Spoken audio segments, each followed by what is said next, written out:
tadi setelah kita melewati kita di eh, siang malam disuruh di dalam setiap kita mengikuti Tuhan Yesus itu membaca firman, bahkan sampai mungkin kadang ya kita kalau mengikuti ibadah kadang kita ngantuk tetap dipaksa ya. Harus ikut ibadah. Walaupun ini ikut ibadah pagi, ibadah malam. Tetapi disitulah ternyata tabung-tabung panah kita itu diisi. Diisi tabung-tabung panah dan saat kita masuk peperangan, keluarlah itu semua. Panah-panah yang ada yang kita isi sebelumnya itu akan keluar semua.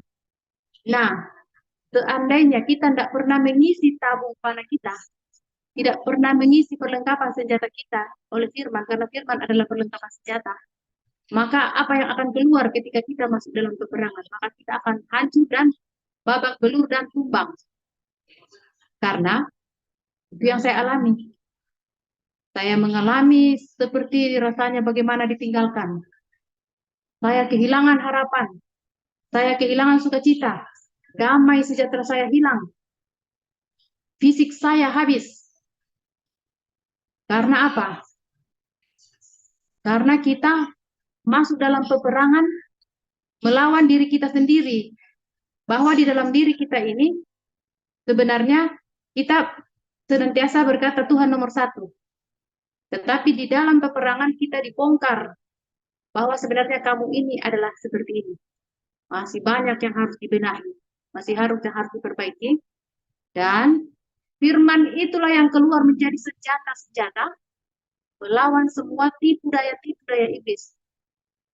Kita kehilangan sukacita. Wah, makanya kamu kan begini, makanya ditinggalkan oleh Tuhan karena kamu begini. Kamu kan tidak apa taat, hanya begini-begini. Nah, kamu kan cinta dunia, jadinya begini. Semua bombardir intimidasi itu menyerang. Dan di saat itu Tuhan mengeluarkan itu senjata-senjata yang sudah kita diperlengkapi sebelumnya. Nah, itulah yang dimaksud Tuhan bahwa sebenarnya sebelum masuk dalam masa peperangan, Dia sudah melatih kita ibadah siang dan malam, memakan firman itu. Bahkan kadang juga saya sering membawa Alkitab juga ke tempat kerja. Kadang orang bilang gini, kamu mau jadi pendeta ya?